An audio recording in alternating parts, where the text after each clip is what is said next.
Hello guys, boss audio channel में आपका स्वागत है। अगर आपने चैनल को अब तक सब्सक्राइब नहीं किया है तो कर लीजिए, क्योंकि यहाँ पर सब वीडियो अपलोड होगी और लाइक और कमेंट करना भूलना मत। तो चलिए अब हमारी new story contract innocent husband app 11 to 20 Lakshmi निवास। ये घर मिस दीवान की मां लक्ष्मी दीवान के नाम पर खुद मिस दीवान ने बनवाया था। मिस दीवान के बेडरूम में मिस दीवान की आंखों में देखे हुए रोनी बोलता है, आप फेरी हो या डेविल। रोनी की बात सुनकर मिस दीवान हैरानी और कंफ्यूजन से उसकी तरफ देखती है। वो रोनी की बात का मतलब सही से समझी नहीं थी। मिस दीवान की फॉरेस्ट ग्रीन को देखते हुए वो कहता है, ये आपकी आंखें ग्रीन ग्रीन है ना। रोनी की बात सुनकर मिस दीवान के फेस पर मुस्कान आ जाती है, जो फेस पर मास्क होने से रोनी को दिखाई नहीं देती। फिर वो डेविल स्माइल करते हुए रोनी के फेस पर प्यार से हाथ फेरते हुए बोलती है, तुम्हें क्या लगता है। मिस दीवान के इतने प्यार से छूने से रोनी के पूरे शरीर में सिरहन सी होती है। उसको आज पहली बार ये अजीब सा एहसास हो रहा था जिसको वो समझ नहीं पा रहा था। वो हकलाती हुए बोलता है, वो डे डेविल ना, नहीं फेरी। रोनी की हालत देख मिस दीवान के फेस पर स्माइल आ जाती है। मिस दीवान प्यार से रोनी के गाल को अपने अंगूठे से सहलाते हुए सैडिक्टिव वॉइस में बोलती है, लेकिन तुमको देखकर तो कुछ और ही लग रहा है। तुम्हें पता है लोग मुझे क्या बुलाते हैं। मिस दीवान के इस तरह उसके गाल सहलाने से रोनी को अपने शरीर में कर्ट सा लगने लगता है। मिस दीवान की बात सुनकर रोनी कहा है, डेविल। फिर वो पीछे हटने लगता है और पीछे हटते हुए कहता है, कर्ट लगत रहा है मुझसे। रोनी की शुरू की बात को सुनकर मिस दीवान के फेस पर डेविल स्माइल आ जाती है, लेकिन जैसे ही वो रोनी को पीछे हटते हुए देखती है उसको अच्छा नहीं लगता। लेकिन जैसे ही वो रोनी की पूरी बात सुनती है उसके फेस पर एक प्यारी सी मुस्कुराहट और आंखों में चमक आ जाती है। रोनी अपनी अजीब सी फीलिंग्स और अपनी घबराहट को कम करते हुए बात बदलने के लिए बोलता है, हम कहाँ हैं, ये किसका रूम है। रोनी की बात सुनकर मिस दीवाना उसकी तरफ देखते हुए कहती है, आप मेरे घर में हो जो आज से आपका भी है, और ये मेरा बेडरूम है जो आज से हम दोनों का है। मिस दीवान की बात सुनकर रोनी एकदम से खुश होकर एक्साइटमेंट में बोलता है, क्या सच में अब ये घर मेरा है और ये बेडरूम भी। रोनी की बात सुनकर मिस दीवान हाँ में सिर हिलाती है, जिसको देखकर रोनी पहले तो एकदम से खुश हो जाता है, लेकिन कुछ याद आते ही वो उदास हो जाता है। रोनी को अचानक से ऐसे उदास होते देख मिस दीवान उसकी चिंता करते हुए पूछती है, क्या हुआ, तुम्हें कहीं दर्द हो रहा है। मिस दीवान को अपनी फिक्र करते देख रोनी को अच्छा लगता है। वो मिस दीवान की बात के जवाब में सिर अपनी गर्दन नामे हिला देता है, जिसको देख मिस दीवान कंफ्यूजन में पूछती है, फिर तुम अचानक से उदास क्यों हो गए। मिस दीवान की बात सुनकर रोनी उदासी भरी आवाज में बोलता है, वो अब जब ये घर और ये रूम आप मुझे दोगे तो आप कहाँ पर रहोगे। रोनी की बात सुनकर मिस दीवान हैरानी से रोनी के मुंह को देखती है, जिसका उसने बहुत ही क्यूट सा पाउट बना रखा था, और अपनी नीली नीली आंखों को टिमटिमाते हुए मिस दीवान को ही देख रहा था, जिससे मैं बहुत ही ज्यादा क्यूट बिल्ली के बच्चे के जैसा लग रहा था। जिसको देखकर मिस दीवान आगे बढ़कर उसके चेहरे को दोनों गाल से अपने हाथों में भरकर बहुत की प्यार से बोलती है, my dear little kitten hubby, आप इतने क्यूट क्यों हो। अपने गाल से मिस दीवान के हाथ हटाते हुए रोनी मुंह बनाकर बोलता है, मैं किटन नहीं हूँ। रोनी की बात सुनकर मिस दीवान मुस्कुराते हुए बोलती है, आप किटन नहीं लिटिल किटन हो, और हम दोनों हस्बैंड वाइफ हैं, इसलिए हम दोनों इस घर और इस बेडरूम में साथ में रहेंगे। मिस दीवान की बात सुनकर रोनी कुछ सोचने लगता है। वो सोचते हुए अजीब अजीब से मुंह बना रहा था, जिसमें वो और भी ज्यादा क्यूट लग रहा था। तभी एकदम से वो बोलता है, जिसको सुनकर मिस दीवान एकदम से चौंक जाती है। वो हैरानी से उसकी तरफ देखती है, उसको यकीन नहीं आ रहा था रोनी ऐसा कुछ और इतने ज्यादा आगे का बोलना तो दूर सोच भी सकता होगा। लक्ष्मी निवास। मिस दीवान का बेडरूम। मिस दीवान हैरानी से रोनी की तरफ देख रही थी, उसको लगा नहीं था रोनी ऐसा कुछ भी बोल सकता है। मिस दीवान को कोई जवाब ना देते देख रोनी को लगता है मिस दीवान ने उसकी बात नहीं सुनी, इसलिए वो उससे फिर से पूछता है, अगर हम दोनों इस बेडरूम में साथ सोएंगे तो फिर तो हमारा बेबी आ जाएगा ना। वो मैंने मूवी में देखा है, जब हस्बैंड वाइफ एक रूम में एक साथ सोते हैं तो उनका बेबी आ जाता है। इतना बोलकर रोनी एकदम से एक्साइटेड होकर मिस दीवान के हाथों को अपने हाथ में लेकर बोलता है, मुझे बेबी बहुत पसंद है। फिर थोड़ा उदास होकर आगे बोलता है, आपको पता है सुमन मुझे अपने बेबी के साथ खेलने भी नहीं देती थी। तभी खुश होकर मिस दीवान का हाथ अपने हाथ में लिए हुए बोलता है, मुझे भी बेबी चाहिए, फिर मैं भी अपने बेबी के साथ खेलूंगा। रोनी के इस तरह से उसका हाथ पकड़ने से मिस दीवान के शरीर में भी एक सिरहन सी होती है, लेकिन रोनी के मुंह से किसी लड़की का जिक्र सुनकर मिस दीवान की आंखें कठोर हो जाती है। उसको अभी कुछ भी सुनाई नहीं दे रहा था। वो रोनी को घूरते हुए पूछती है, ये सुमन कौन है। मिस दीवान की बात सुनकर रोनी उसकी तरफ देखकर मुंह बनाते हुए कहता है, सुमन हमारे पड़ोस के सुखवीर भैया की वाइफ है, वो बहुत बुरी है, वो मुझे बंटी के साथ खेलने नहीं देती। रानी की बात सुनकर मिस दीवान को एक राहत सी मिलती है, फिर भी वो रोनी को घूरते हुए कहती है, अब तुम कभी भी उस सुमन से बात नहीं करोगे। मिस दीवान की बात सुनकर रोनी मुंह बनाते हुए बोलता है, हाँ लेकिन मुझे बेबी चाहिए। रोनी की बात सुनकर मिस दीवान के होठों पर एक डेविल स्माइल आ जाती है। वो रोनी के चेहरे को अपने हाथों में भर के उसके बिल्कुल नजदीक आकर सैडिक्टिव वॉइस में बोलती है, क्या तुम्हें सच में बेबी चाहिए। मिस दीवान के इतने नजदीक आने से रोनी के दिल की धड़कन तेज हो गई थी। जैसे ही रोनी मिस दीवान की आंखों में देखता है तो वो उनमें खो जाता है। तभी मिस दीवान की बात सुनकर रोनी अपने सेंस में आते हुए सिर्फ हाँ में सिर हिलता है, क्योंकि उसके मुंह से अभी कोई शब्द नहीं निकल रहा था। रोनी की ऐसी हालत देखकर मिस दीवान को हंसी आ रहा थी। रोनी की बात सुनकर मिस दीवान फिर से अपनी सेडिक्टिव वॉइस में बोलती है, तुम्हें पता है बेबी के लिए क्या करना पड़ता है। मिस दीवान जो कुछ देकर पहले रोनी की इस बात को सुनकर कुछ और ही सोच लिया था, लेकिन अभी वो समझ गई थी कि रोनी अभी भी इन सब में बच्चा है जैसी समझकर वो जाना रोनी से शरारत कर रही थी। अभी रोनी कुछ बोलता उस पहले ही मिस दीवान का फोन रिंग करता है, जिसकी वजह से वो रोनी से पूछे हटते हुए कहती है, तुम रेस्ट करो, मुझे कुछ काम है। अपने फोन को रिसीव करते हुए वहां से निकल जाती है। अपने बेडरूम से निकलकर मिस दीवान घर के पीछे बने एक छोटे से डोर से एंटर करती है।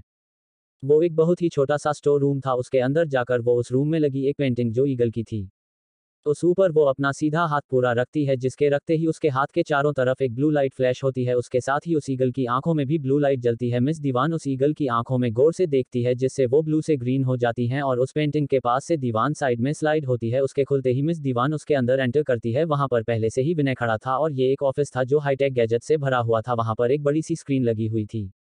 मिस दीवान आगे बढ़कर वहां रखी एक बड़ी रॉयल चेयर पर किसी क्वीन की तरह जाकर बैठ जाती है। उसके बैठते ही विनय उस बड़ी स्क्रीन पर एक फोटो दिखता है, जिसमें एक काफी बुरा आदमी था, लेकिन उसके चेहरे पर घमंड अलग ही दिखाई दे रहा था। उसको देखकर मिस दीवान विनय की तरफ सवालिया नजरों से देखती है, जैसे पूछ रही हो इसको मुझे क्यों दिखा रहे हो।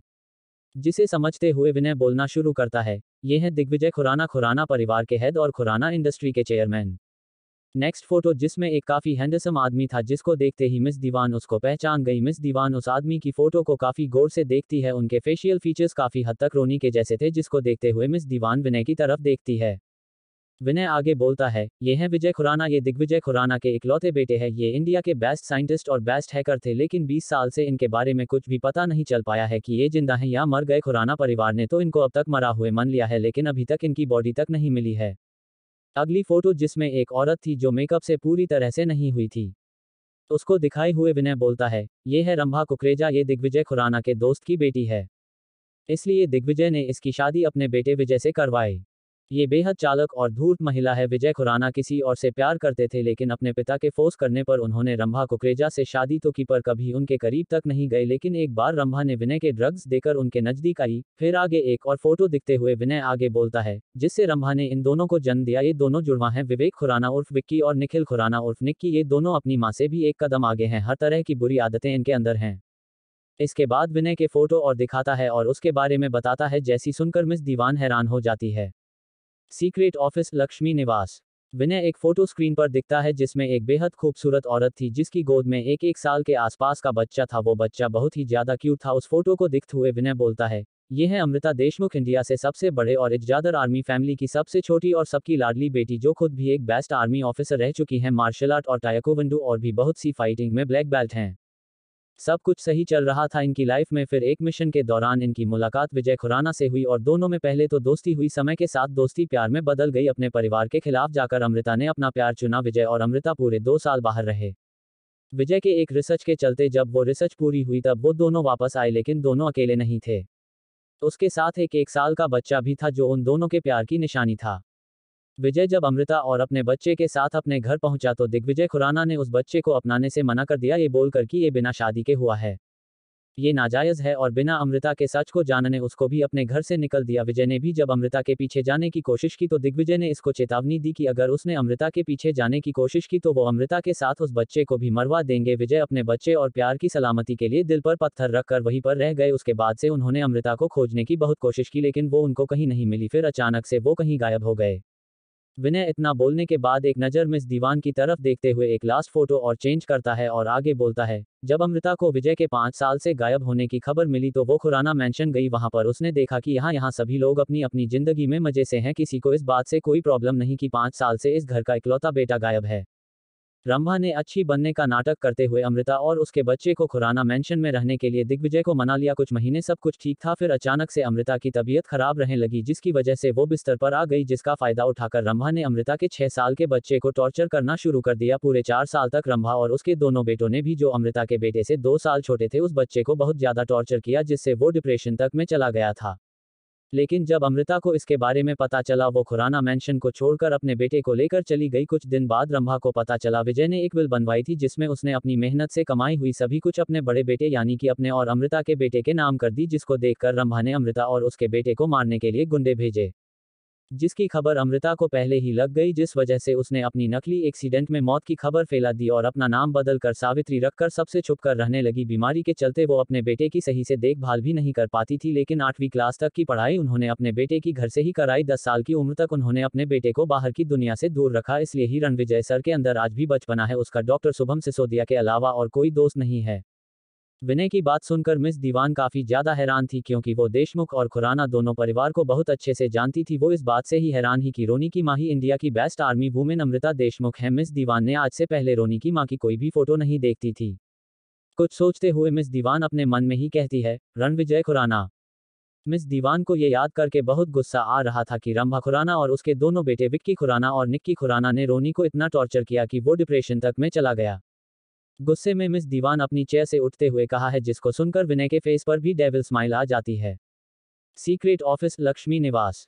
विनय एक फोटो स्क्रीन पर दिखता है जिसमें एक बेहद खूबसूरत औरत थी जिसकी गोद में एक साल के आसपास का बच्चा था। वो बच्चा बहुत ही ज्यादा क्यूट था। उस फोटो को देखते हुए विनय बोलता है, ये है अमृता देशमुख, इंडिया से सबसे बड़े और इज्जादर आर्मी फैमिली की सबसे छोटी और सबकी लाडली बेटी, जो खुद भी एक बेस्ट आर्मी ऑफिसर रह चुकी हैं। मार्शल आर्ट और ताइक्वांडो और भी बहुत सी फाइटिंग में ब्लैक बेल्ट हैं। सब कुछ सही चल रहा था इनकी लाइफ में। फिर एक मिशन के दौरान इनकी मुलाकात विजय खुराना से हुई और दोनों में पहले तो दोस्ती हुई, समय के साथ दोस्ती प्यार में बदल गई। अपने परिवार के खिलाफ जाकर अमृता ने अपना प्यार चुना। विजय और अमृता पूरे 2 साल बाहर रहे। विजय के एक रिसर्च के चलते जब वो रिसर्च पूरी हुई तब वो दोनों वापस आए, लेकिन दोनों अकेले नहीं थे।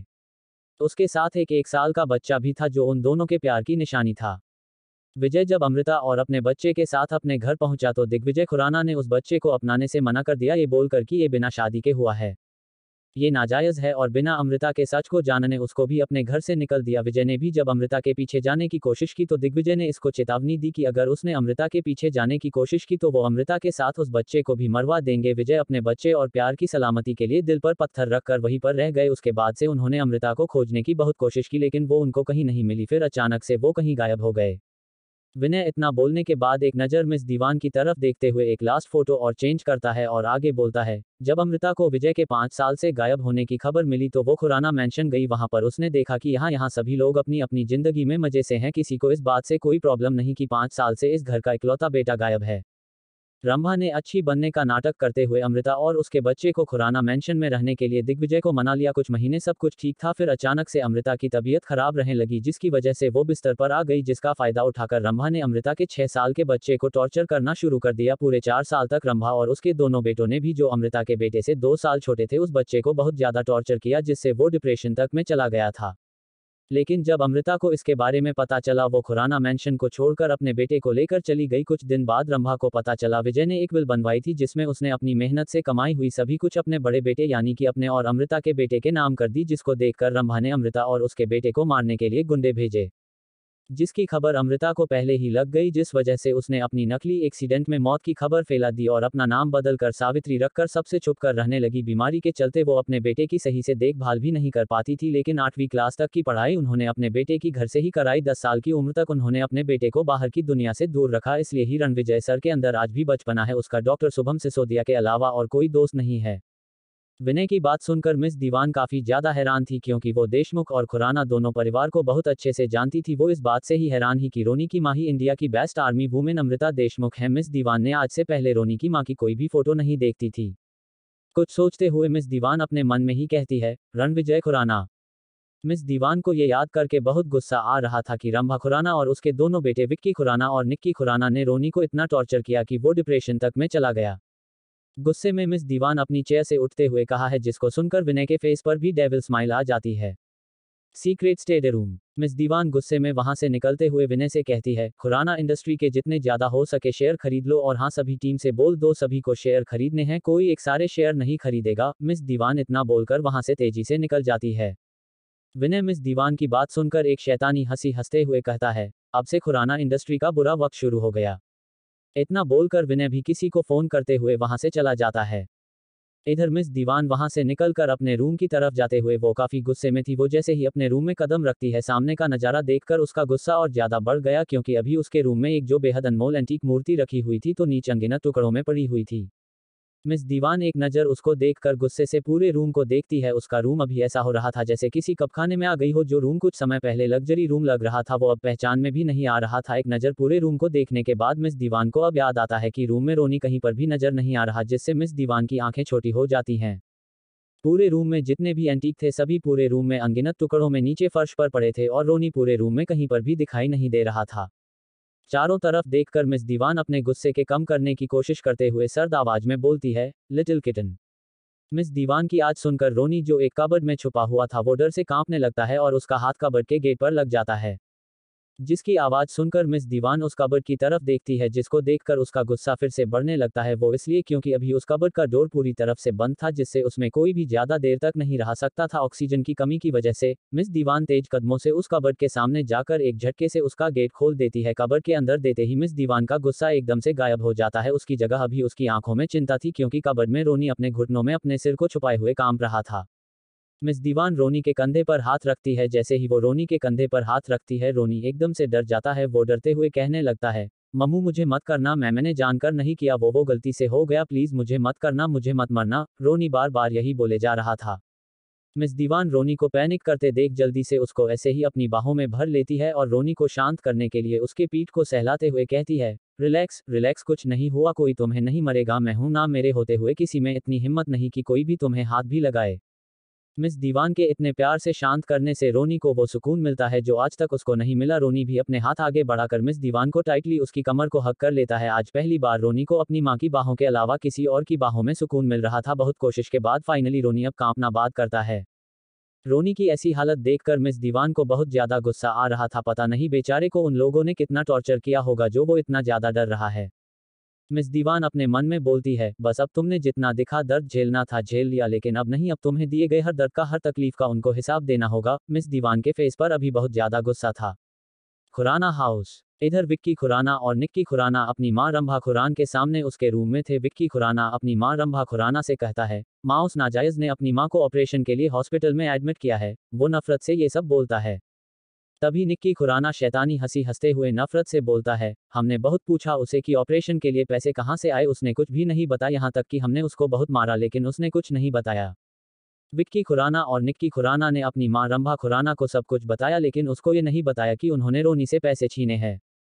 तभी रंभा खुराना का फोन रिंग करता है। अपने फोन के स्क्रीन पर फ्लैश हो रहे नाम को देखकर रंभा खुराना के फेस के एक्सप्रेशन एकदम से बदल जाते हैं। वो अपने दोनों बेटे विक्की खुराना और निक्की खुराना की तरफ देखते हुए कहती है, तुम दोनों उस पर नजर रखो, अभी तुम जाओ, मेरी एक इंपॉर्टेंट मीटिंग है। अपनी मां की बात सुनकर विक्की खुराना और निक्की खुराना दोनों वहां से चले जाते हैं।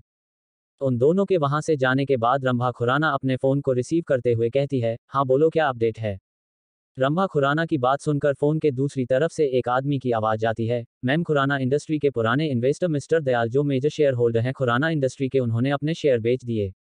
उस आदमी की बात सुनकर रंभा खुराना हैरान और सीरियस एक्सप्रेशन के साथ कहती है, क्या मिस्टर दयाल ने ऐसा क्यों किया, इसके बारे में तुमने पता किया। रंभा खुराना की बात सुनकर फोन के दूसरी तरफ से उस आदमी की आवाज आती है, मैम, मिस्टर दयाल और उनकी दयाल एंटरप्राइजेस कंपनी दिवालिया हो गई है। उस आदमी की बात सुनकर रंभा खुराना हैरान हो जाती है, क्योंकि दयाल एंटरप्राइजेस कोई छोटी मोटी कंपनी नहीं थी, वो इंडिया की टॉप 5 कंपनी में से एक थी। रंभा खुराना कुछ सोचते हुए पूछती है, हमारी कंपनी के शेयर इतनी बड़ी कीमत पर किसने खरीदे। रंभा खुराना की बात सुनकर वो आदमी बोलता है, जिसको सुनकर रंभा खुराना और भी ज्यादा हैरान हो जाती है, खुराना हाउस। रंभा खुराना की बात सुनकर फोन के दूसरी तरफ से वो आदमी बोलता है, मैम, एक नई कंपनी है आरके ग्रुप्स ऑफ कंपनी जैसी, बारे में सिर्फ इतना पता चला है कि ये अभी 1 महीने पहले ही रजिस्टर हुई है। उस आदमी की बात सुनकर रंभा खुराना और भी ज्यादा हैरान हो जाती है। वो आश्चर्य से सोचते हुए बोलती है, ऐसा कैसे हो सकता है, कोई नई कंपनी इंडिया की टॉप 5 कंपनी में से किसी के भी इतने बड़े शेयर कैसे खरीद सकती है, और वो भी 1 महीने पहले रजिस्टर हुई कंपनी। तुमने पता किया उसका फाउंडर और सीईओ कौन है।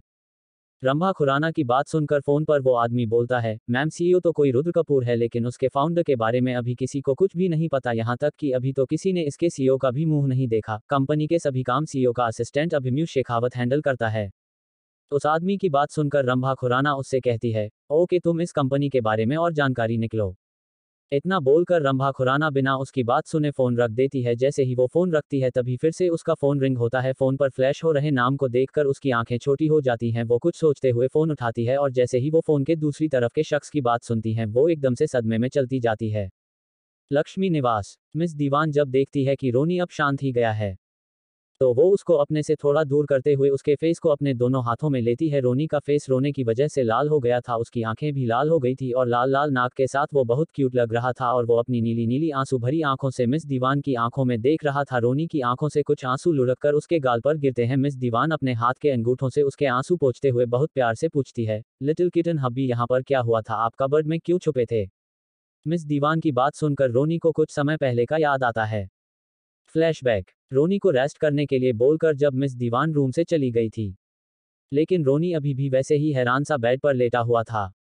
उसको अभी भी मिस दीवान के नर्म हाथ अपने माथे पर महसूस हो रहा थे, जिससे उसका हाथ अपने आप ही अपने माथे पर चला जाता है।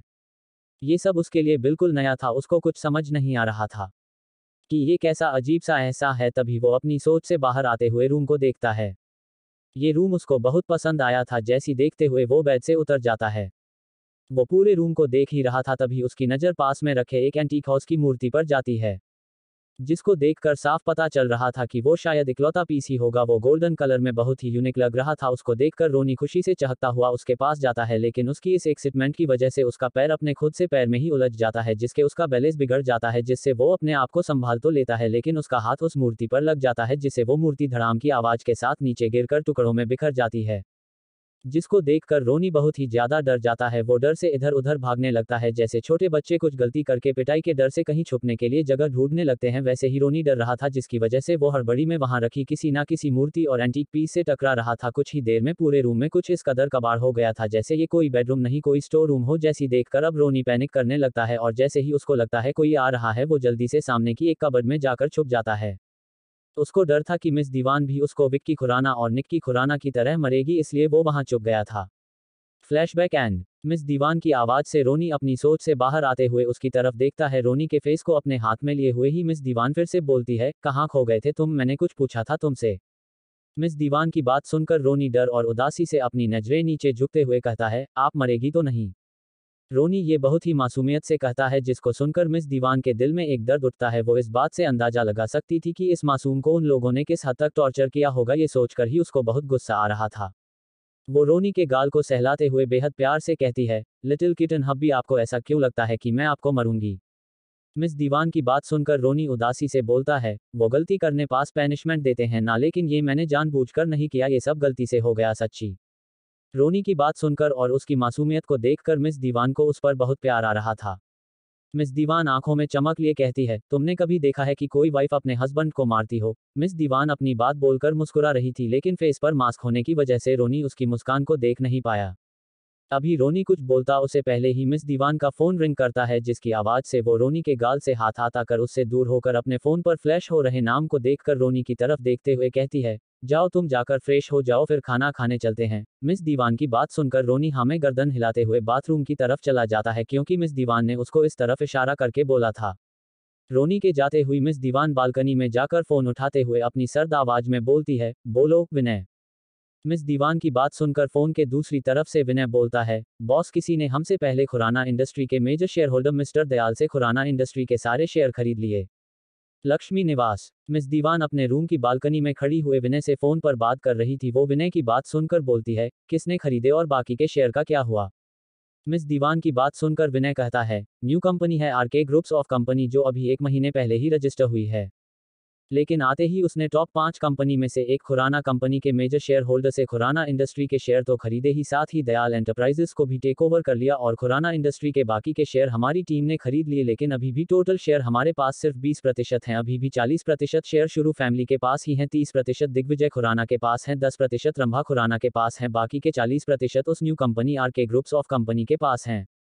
विनय की बात सुनकर मिस दीवान कुछ सोचते हुए बोलती है, इंटरेस्टिंग, न्यू कंपनी और इतनी बड़ी दो कंपनी को इतने बड़े लेवल पर टारगेट किया हो, ना हो ये कोई खुराना और दयाल का दुश्मन है, और ये बात तुम अच्छी तरह से जानते हो, दुश्मन का दुश्मन दोस्त होता है, इसलिए मीटिंग अरेंज करो आरके ग्रुप्स ऑफ कंपनी से, हम भी तो देखने आखिर ये हैं कौन, और हाँ हमारी टीम ने खुराना के शेयर कितने रेशियो में डिवाइड किए हुए हैं। दयाल एंटरप्राइजेस भी कोई छोटी मोटी कंपनी नहीं थी, वो भी इंडिया के टॉप 20 में से एक थी।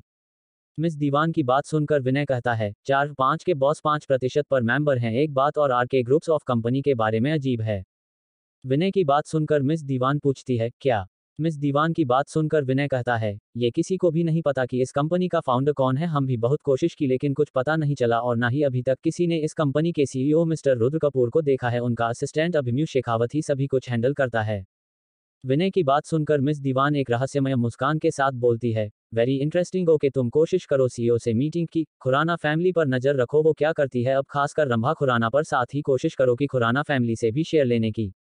खुराना हाउस। जैसे ही रंभा खुराना फोन उठाती है, फोन के दूसरी तरफ के शख्स की बात सुनकर रंभा खुराना सदमे में चली जाती है। जब कुछ देर तक रंभा खुराना कोई रेस्पॉन्स नहीं करती तो दूसरी तरफ से वो शख्स हेलो हेलो करने लगता है।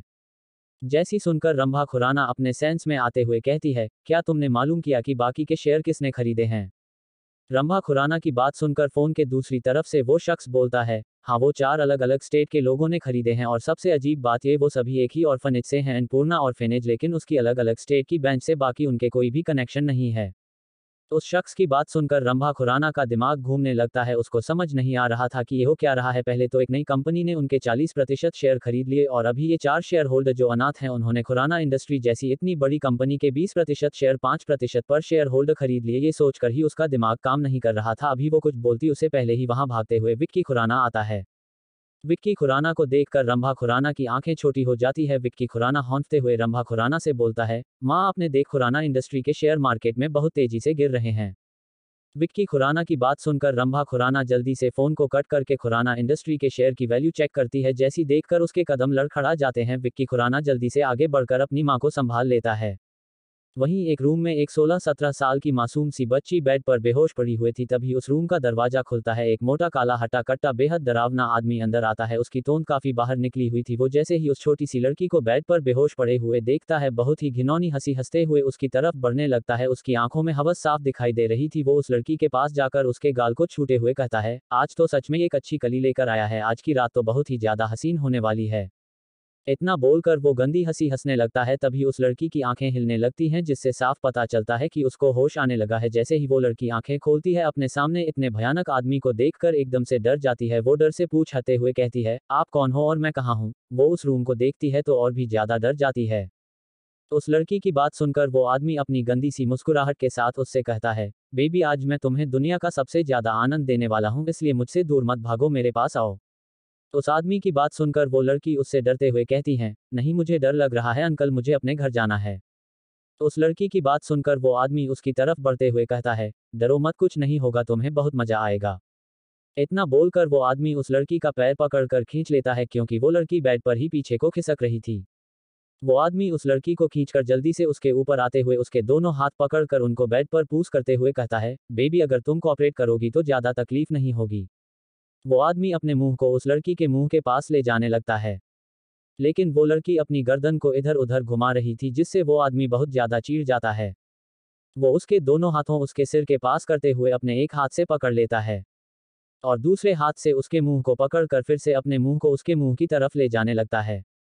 उस आदमी के होंठ उस लड़की के होठों को छू पाते उससे पहले ही वो लड़की अपनी पूरी ताकत लगाकर अपनी गर्दन को दूसरी तरफ घुमा देती है, जिससे उस आदमी के होंठ उस लड़की के लग पर जा लगते हैं, जिससे उस आदमी की आंखों गुस्से से लाल हो जाती हैं। वो गुस्से में उस लड़की को एक थप्पड़ मार देता है। थप्पड़ इतनी तेज था कि एक थप्पड़ ने ही लड़की का सिर घूम जाता है और उसके मुंह से खून आने लगता है, उसका गाल लाल हो जाता है। उस एक ही थप्पड़ में वो लड़की बेहोशी की सी हालत में चली जाती है। वो आदमी गुस्से में उस लड़की की पहनी हुई शर्ट को गिरवान से पकड़कर एक ही झटके से उसके सारे बटन तोड़ देता है। उस शर्ट के खुलते ही वो लड़की उसके सामने अपनी अपर अंडरगारमेंट में होती है, जिससे देखकर उस आदमी के आंखों में हवस हो बढ़ जाती है। वो अपने मुंह को उस लड़की के चेस्ट की तरफ लेकर जाने लगता है। वो उसके जिस्म जो छू पाता उससे पहले ही उस रूम का गेट बहुत तेज आवाज के साथ टूटकर गिर जाता है, जिसकी आवाज सुनकर वो आदमी गेट की तरफ गुस्से में देखता है, लेकिन जैसे ही वो गेट पर खड़े शख्स को देखता है, वो डर से जल्दी से भागकर उस शख्स के पैरों में जा लेटता है। वो आदमी जब दरवाजे की तरफ देखता है, उसको दरवाजे पर फुल ब्लैक कपड़ों में ऊपर से एक ब्लैक ओवरकोट के साथ पूरे रौब से खड़ा हुआ एक शख्स दिखाई देता है, जिसको देखकर उस आदमी के पसीने छूटने लगते हैं। वो आदमी उस शख्स के चेहरे को बिना देखे उसके कदमों में जाकर गिरता है। उसके पैर को पकड़कर वो गिड़गिड़ाते हुए बोलता है, किंग मुझे माफ कर दो, मुझसे बहुत बड़ी गलती हो गई। इतना बोलकर वो आदमी जैसे ही अपना सिर उठाकर ऊपर देखता है, अपने सामने खड़े शख्स को देखकर के चेहरे को देखकर उसकी रीढ़ की हड्डी तक से हट जाती है, क्योंकि उस शख्स का चेहरा इस वक्त गुस्से में लाल था और सामने बिस्तर पर बेहोशी की हालत में बेहाल सी पड़ी लड़की को एक नज़र देखकर वो अपनी आग उगलती हुई लाल आंखों से अपने पैरों में पड़े आदमी की तरफ देखते हुए दांत भींचकर बेहद कोल्ड वॉइस में बोलता है, रंजीत, मैंने जो गलती लास्ट टाइम की थी तुझे जिंदा छोड़कर आज मैं उस गलती को सुधारूंगा। उस शख्स की बात सुनकर वो आदमी जैसे ही समझकर कुछ रिएक्ट करता, उससे पहले ही उसके सामने खड़ा शख्स अपने हाथ को ऊपर को उठाकर अपने ओवरकोट में पीछे लगी ही एक तलवार निकालकर एक ही वार में अपने कदमों में पड़े हुए उस आदमी का सिर धड़ से अलग कर देता है। तभी उस रूम में एक लड़का आते हुए बोलता है, वीके आपको अभी निकलना होगा, रुद्र कंपनी का सीईओ बनने से मना कर रहा है, वो बोल रहा है जब तक आप उससे नहीं मिलोगे वो कुछ भी नहीं करेगा। उस लड़के की बात सुनकर वीके जिसकी फेस एक्सप्रेशन गुस्से के और बहुत ही ज्यादा खतरनाक थे, वो एकदम से सीरियस होकर उस लड़के से कहता है, इसकी बॉडी को ठिकाने लगाओ।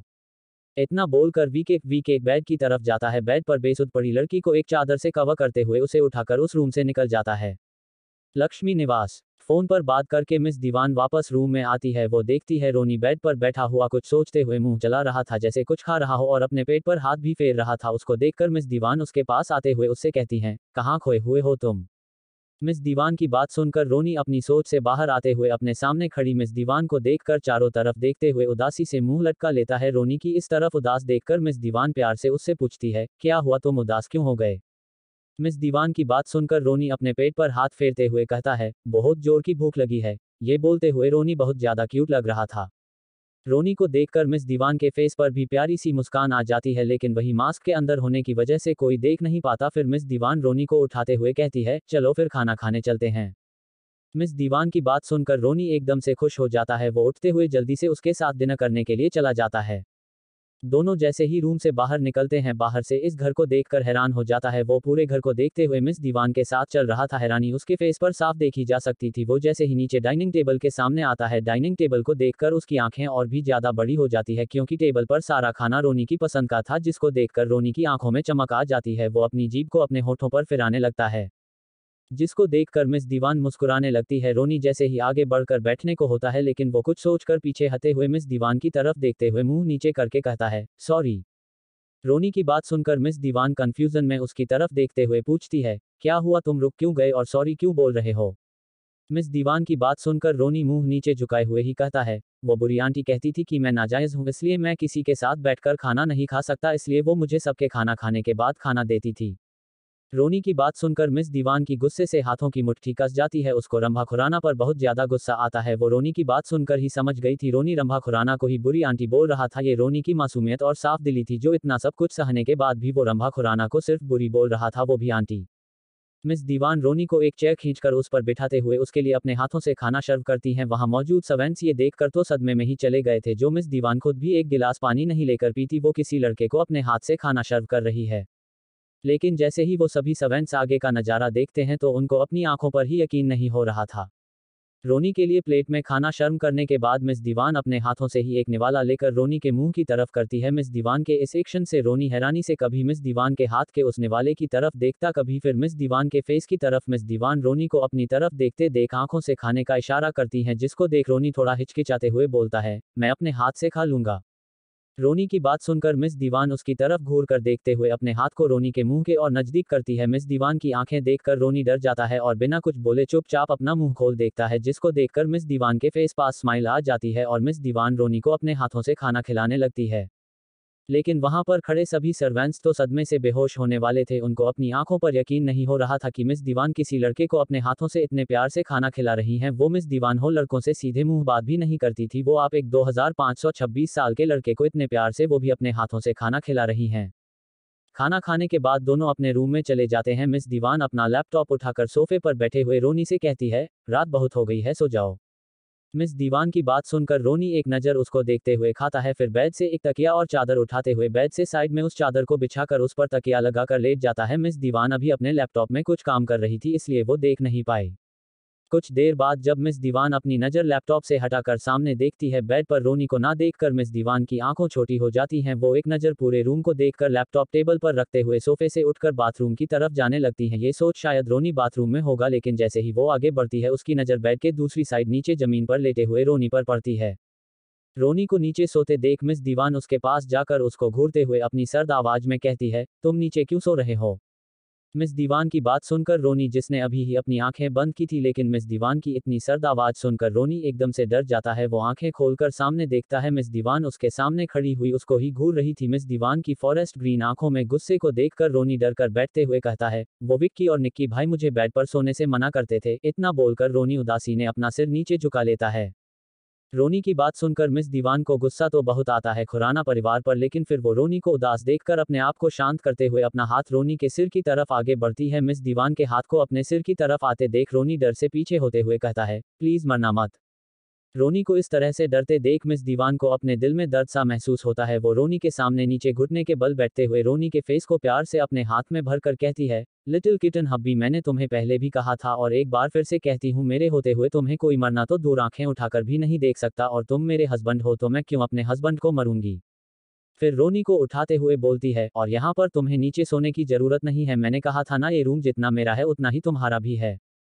मिस दीवान की बात सुनकर रोनी की आंखों में आंसू आ जाते हैं। आज पहली बार था कि कोई उसकी माँ और शुभम के अलावा उसकी इतनी केयर कर रहा था। रोनी को पता नहीं क्या होता है, वो जल्दी से आगे बढ़कर मिस दीवान को हक कर लेता है। रोनी के इस एक्शन से मिस दीवान तो जैसे जम जी गई थी, उसके दिल की भी धड़कन तेज हो गई थी। तभी उसको रोनी की आवाज आती है। रोनी उससे हक किए हुए रुंधे हुए गले से बोलता है, आप सच में मुझे नहीं मरेगी? रोनी की बात सुनकर मिस दीवान रोनी के सिर पर हाथ रखकर उसको ऐसे ही सहलाते हुए कहती है, कभी नहीं। मिस दीवान की बात सुनकर रोनी उससे अलग होते हुए उसकी आंखों में देखते हुए बच्चों की तरह क्यूट सा पाउट बनाकर कहता है, और ना ही डिटोगी और ना ही आप अपनी इन ग्रीन ग्रीन आंखों से डराओगे। रोनी की बात सुनकर मिस दीवान हैरान थी, क्योंकि अभी तो रोनी उस डर रहा था और अभी ही उसके सामने कैसे बोल रहा है। ये सोचकर मिस दीवान रोनी की तरफ आंखें छोटी करके देखने लगी है, जिसको देख रोनी मुंह फूला कर कहता है, देख आप मुझे फिर से अपनी इन ग्रीन ग्रीन आंखों से डर रही हो। रोनी की बात सुनकर मिस दीवान अपनी नजरें नॉर्मल करते हुए अपने मन में कहती है, नौटंकी। फिर वो रोनी की तरफ देखते हुए कहती है, ओके अब नहीं करूंगी, अब जल्दी से यहाँ से उठो और बेड पर चलो और जल्दी से सो जाओ, कल से तुम्हारा न्यू जॉब का पहला दिन है। मिस दीवान की बात सुनकर रोनी को याद आता है कि उसकी कल से दीवान इंडस्ट्री में न्यू जॉब पर जाना है। तभी उसको याद आता है कल तो उसको एंटरटेनमेंट भी जाना है। ये याद आते ही रोनी सड हो जाता है। रोनी को सड देखकर मिस दीवान उससे पूछती है, क्या हुआ, तुम इतने उदास क्यों हो? मिस दीवान की बात सुनकर रोनी उदासी से बोलता है, कल मुझे कहीं और भी जाना था, लेकिन। इतना कहकर रोनी चुप हो जाता है। रोनी की बात को मिस दीवान समझ गई थी, लेकिन वो उसके मुंह से सुनना चाहती थी, क्योंकि रोनी के पोर्टफोलियो की रॉ फुटेज में मिस दीवान ने देखा था कि इस प्रोफेशन के लिए रोनी कितना खुश और एक्साइटेड था, इसलिए वो रोनी के मुंह से सब कुछ सुनना चाहती थी। वो बोलती है, लेकिन क्या, और कल तुम्हें कहाँ जाना है? मिस दीवान की बात सुनकर रोनी गर्दन झुकाए हुए कहता है, एंटरटेनमेंट। रोनी की बात सुनकर मिस दीवान आगे पूछती है, और वहां क्यों जाना है तुम्हें? मिस दीवान की बात सुनकर रोनी उसकी तरफ देखते हुए कहता है, वो मैंने वहां पर अपना एक पोर्टफोलियो दिया था जो सिलेक्ट हो गया। ये सब बताते हुए रोनी के फेस पर एक अलग ही चमक थी, जिसको मिस दीवान साफ देख पा रही थी। रोनी की बात सुनकर मिस दीवान कहती है, तो तुमने एक्टिंग पसंद है? मिस दीवान की बात सुनकर रोनी अपने आप में ही खोए हुए खुशी से बोलता है, हाँ बहुत, आपको पता है मुझे बचपन से ही एक्टिंग बहुत पसंद थी। माँ मुझे कहीं जाने नहीं देती थी, लेकिन मैं माँ से छुपकर पड़ोसी के घर पर जाकर टीवी देखता था। तब मेरा भी बहुत मन करता था मैं भी फिल्मों में काम करूं, लेकिन जब बड़ा हुआ तो मैंने माँ से कहा, माँ ने साफ मना कर दिया। फिर अब मैंने माँ को बिना बताए अपना पोर्टफोलियो शूट करवाकर एंटरटेनमेंट में दिया, वहाँ मेरा सिलेक्शन हो गया, लेकिन अब मुझे आपके आप जॉब पर जाना होगा तो मैं वहाँ नहीं जा पाऊंगा।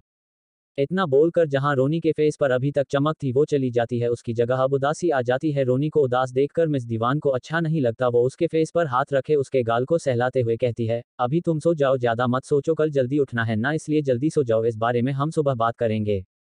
इतना बोलकर मिस दीवान रोनी को बेड पर लिटा देती है। उसको कवर करते हुए चादर से खुद उठकर कबर्ड के पास जाकर उससे कपड़े निकालकर उनको लेकर वो बाथरूम में चली जाती है। 30 मिनट के बाद मिस दीवान बाथरूम से बाहर आती है। वो देखती है रोनी सो चुका है, फिर वो भी बेड पर आकर लेट जाती है। वो रोनी की तरफ देखती है, रोनी सोता हुआ बिल्ली के बच्चे की तरह क्यूट लग रहा था। मिस दीवान आगे बढ़कर रोनी के माथे पर प्यार से चूमते हुए कहती है, अब तुम्हारे सपनों के बीच कोई नहीं आएगा लिटिल किटन हब्बी। इतना बोलकर वो भी रोनी के साइड में लेटकर सो जाती है। अगली सुबह रोनी अपने हाथ थी थोड़ा सा ऊपर करता है तो उसका हाथ किसी सॉफ्ट और चिकनी चीज पर पड़ता है, जिसे वो अपने हाथ को उस पर मूव करता है तो उसके हाथ में कुछ सॉफ्ट सी रबड़ सी महसूस होती है। वो आंखें खोलकर अपना सिर उठाकर देखता है, उसके हाथ में अभी एक बेहद खूबसूरत लड़की की नाक थी। वो जल्दी से अपने हाथ को उसकी नाक से हटा लेता है। वो गौर से देखता है, वो लड़की बहुत ही ज्यादा खूबसूरत थी। हल्का सांवला रंग, पतले नेचुरल लाल हाथ, घनी पलकों से भरी आंखें जो अभी बंद थी, तीखी नुकीली नाक, वो इतनी ज्यादा खूबसूरत थी, रोनी तो बस उसमें ही खो गया। तभी वो लड़की अपनी आंखें खोलती है। उसकी आंखों को देखकर रोनी की आंखें बड़ी बड़ी हो जाती है।